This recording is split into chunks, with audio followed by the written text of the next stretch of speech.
काय सांगाल? भुजबळ पुन्हा एकदा जरांगे यांच्यावर बोललेले आहे. तर जरांगेंनी सरकारला नाही तर सरकारनं जरांगे पाटलांना वेटीस धरले अशा प्रकारचं वक्तव्य त्यांनी केलेलं आहे. कशा प्रकारे तुम्ही? नाही, मी याच्यापूर्वी सांगितलं होतं की भुजबळांची पहिल्यापासूनची मागणी आहे की मराठा समाजाला आरक्षण मिळालं पाहिजे, ओबीसी आरक्षणाला धक्का न लागता. ही सातत्याने त्यांनी मंत्रिमंडळात मागणी लावून धरलेली आहे. आणि ज्या ज्या वेळा ओबीसीचे मेळावे होतात त्यावेळा ती आग्रही मागणी करतात. आता जरांगेंची जी मागणी आहे, काल आम्ही आमच्या शासनाच्या वतीनं दुसरं शिष्टमंडळ काल गेलं की त्यांचं म्हणणं आहे की सरसकट ओबीसीचं आरक्षणाचे फायदे मराठा समाजाला मिळावेत. यामध्ये शासकीय ज्या अडचणी आहेत याबद्दल काल गिरीश महाजन, उदय सामंत आणि संदीपान भुमरे मंत्री महोदय जे आमचे गेले होते, त्यांनी सगळे सोयरे आणि ओबीसी कुणाला हे दाखले द्यावेत याबद्दल असलेल्या कायद्याची त्यांनी माहिती दिलेली आहे. मला वाटतं यातून लवकरात लवकर मार्ग निघेल असं मला वाटतं आहे. कारण मराठा समाजाला आरक्षण मिळावं ही मागणी भुजबळांची आहेच, परंतु आपल्या ओबीसीवर अन्याय होता कामा नये. आणि आमची मागणी आहे की बाबा मराठा समाजाला कसल्याही प्रकारचं आरक्षण मिळालं पाहिजे. आत्ता परवा झालेल्या विधानसभेच्या अधिवेशनामध्ये मुख्यमंत्र्यांनी स्पष्टपणानं आपली भूमिका त्यांनी मांडलेली आहे. आणि ज्यांना आत्तापर्यंतचे ओबीसीचे कुणबी दाखले मिळालेले आहेत त्यांना एक फार मोठी जी अडचण होती ती मनोज जरांगे यांच्या उपोषणामुळं आणि त्यांनी केलेल्या आंदोलनामुळं हे साध्य झालेलं आहे. आणि अनेकांना हे दाखले मिळालेत हे आता सिद्ध झालेलं आहे. त्यामुळे वाटतं दोघांनी आता जास्त न ताणता या दोन्ही समाजाचं कसं भलं होईल हे बघण्याची आवश्यकता आहे. छगन भुजबळांनी बोलले पण हे खोचक पद्धतीनं बोललेले आहेत.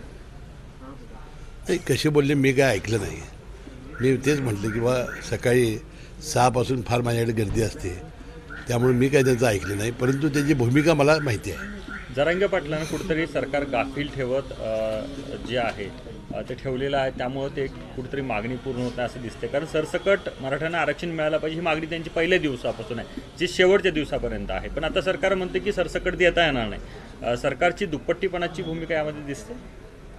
नाही, असं कुठं सरकारनं म्हटलं सरसकट. सरकारनं एकच सांगितलं की कुणबी दाखले जेवढे असतील ते आम्ही सिंधी समिती नेमून, ज्याचे निजामकालीन असतील किंवा ज्यांना अजून मिळालेले नसतील, कुठल्या तरी अडचणी मिळालेल्या नसतील, ती सगळी कागदपत्रं शोधून देण्याचं काम एक युद्धपातळीवर सुरू आहे. त्यामुळे सरकार आणि शासनानं फसवण्याचा प्रश्न देत नाही. आणि किती 54 लाख कुटुंबांना त्याचा लाभ झालेला आहे.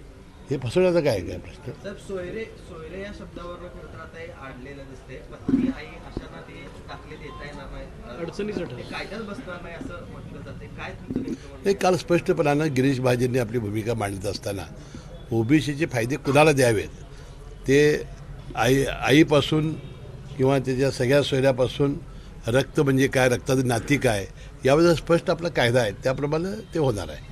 साहेब, नागपूर जिल्हा बँकेमध्ये 150 कोटीचा भ्रष्टाचार झाला. तो आता त्या प्रकरणी काँग्रेसचे माजी आमदार सुनील केदार यांना दोषी ठरवलेला आहे आणि 6 जण. काय समजू शकत? हे फार जुनी केस होती ती. त्याचा आता मला वाटते ठपकात ठेवलेला होता. त्याचा काहीतरी निकाल अजून लागायचा होता. तो आज लागला. आणि काय ठरवलं त्यात? त्यांना दोषी ठरवले 6 जण, त्यांच्यासह 6 जण. म्हणजे काय केलं त्याला? दोषी ठरवले नाही, तो 2-3 दिवसापूर्वी झालेलं होतं आणि आज काय तर ते निकाल देणार होतं कोर्ट. संभाजीराजे स्मारकाच्या मुद्द्यावरून कुठेतरी तुम्हाला घेरण्याचा प्रयत्न केला जातोय. काम पूर्ण नव्हतं तरी देखील तुम्ही उद्घाटन केलात, त्यामुळं ज्यांनी कुणी हा कार्यक्रम आयोजित केला त्यांच्यावर गुन्हे दाखल करावा अशा प्रकारची मागणी हिंदुत्ववादी संघटनांनी केलेली आहे. त्याला राजेश क्षीरसागर असतील त्यांनी सुद्धा दुजोरा देऊन म्हटलेलं आहे की अशा प्रकारे पालकमंत्र्यांची फसवणूक कोण करत असेल तर त्यांच्यावर पण गुन्हा दाखल व्हायला पाहिजे. कसं बघताय? माझ्याकडं ओंकार शिंदे नावाचा एक तरुण आपलं काही सदस्य घेऊन आलेला होता आणि तो अनेक वेळा ह्या कामाच्या निमित्ताने मला भेटत होता.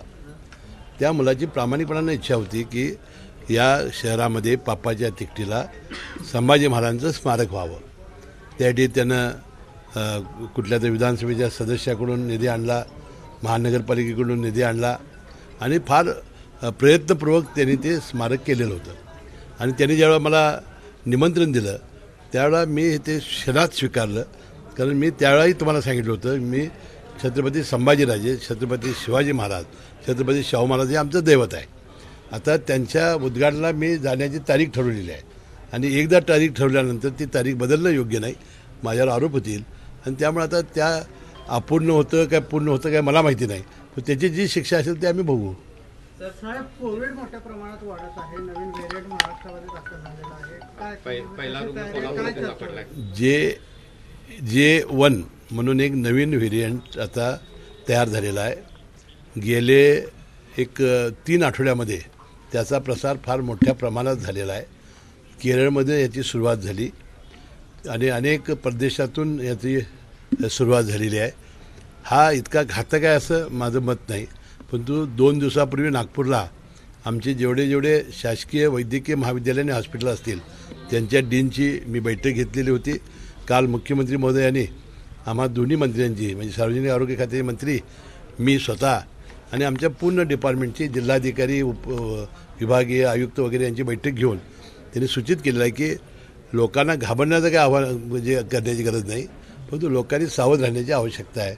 आणि जे आता आम्ही केलेलं होतं उपाययोजना म्हणजे आम्ही ऑक्सिजन प्लॅन्ट बसवलेले होते, आम्ही व्हेंटिलेटर आणलेले होते, आम्ही बेड्सची व्यवस्था केलेली होती, अनेक प्रकारच्या ज्या योजना केलेल्या होत्या त्याचं एक मॉकड्रिल घ्यावं आणि ते सगळं सुरळीत आहे का नाही बघावं यासाठी काल बैठक झाली.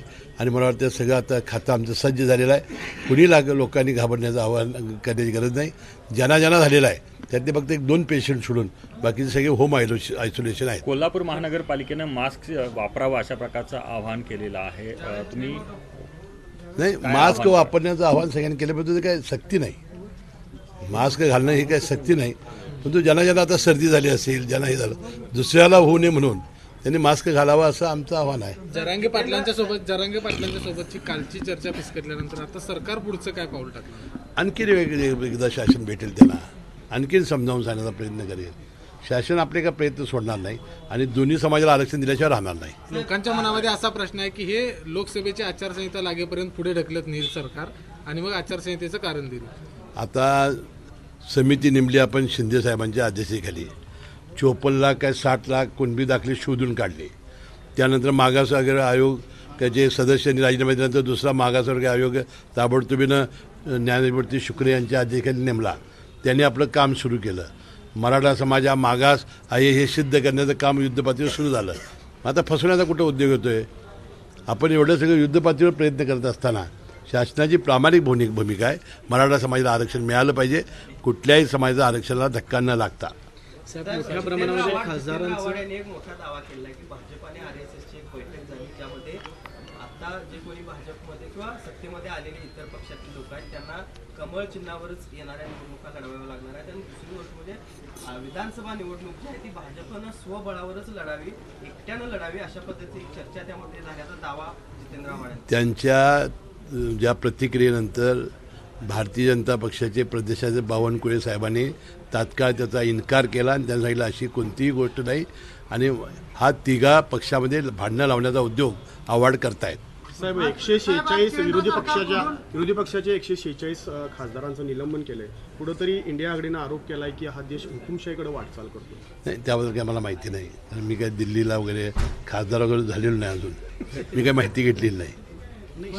शरद पवारांचं असं म्हणणं आहे की लोकांनी निवडून दिलेल्या लोकांचं निलंबन हे लोक करतायत आणि यांना नाही, नक्की तिथं काय वर्तन झालेलं आहे याची मला माहिती नाही.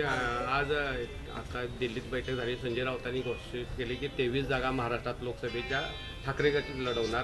काँग्रेस किती पण लढवते काय पण करू दे, पण आम्ही 23. नाही, ठीक आहे ना. त्यांचा तिघांचा अंतर्गत मामला आहे. त्यांनी ठरवायचं 23 लढवायच्या का 48 ते त्यांचा मामला आहे. आता आपण काय सांगणार त्याला? भविष्यात खासदार होण्याची इच्छा वगैरे काय आहे? नाही, मी अजून 2 विधानसभेच्या टर्म लढणार आहे 29ला थांबणार आणि मी तालुक्याच्या जनतेची सेवा करणार आहे.